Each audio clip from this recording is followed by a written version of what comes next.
যাদের জন্য সুদ নিলেন, যাদের জন্য কিস্তি নিলেন, যাদের জন্য মিথ্যা বললেন, যাদের জন্য কাস্টমারকে ঠকাইলেন, যাদের জন্য 2 নম্বরই রোজগার করলেন, এই নাফরমান মুসলমান, সেই সন্তান আজ আপনাকে ছেড়ে চলে গেল কেন?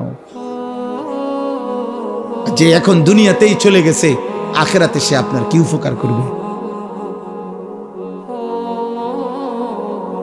হ্যাঁ, কেমনে বোকামি করলেন?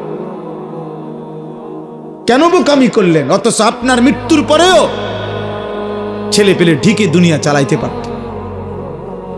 আমনে বিল্ডিং করে না দিলেও এতিম বাচ্চারও বিল্ডিং হয়।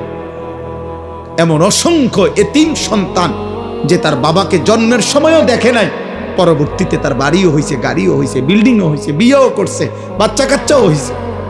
কোনো কিছু আপনার জন্য আটকায় নাই। দুনিয়া আটকায় না, দুনিয়া সবাই পারে মিয়া। ফালতু এই দুনিয়া, তুচ্ছ এই দুনিয়া, খোদার কসম এটা কিচ্ছু কঠিন না।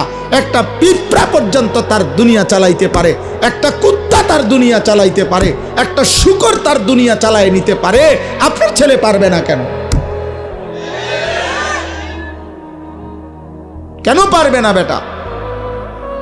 আমি থাকতে জি ফুতেরে যদি গদ দুয়ার জমি জমা লাইন করে না দিতারি, আমার মরের পরে তারা কি করব? তারা চিরা খাইব আমনের মরার পরে। আমনে থাকতে শুধু ভাত খাইছে, আমনে মরলে আর আমনের সংসারে কেউ ভাত রাইত না।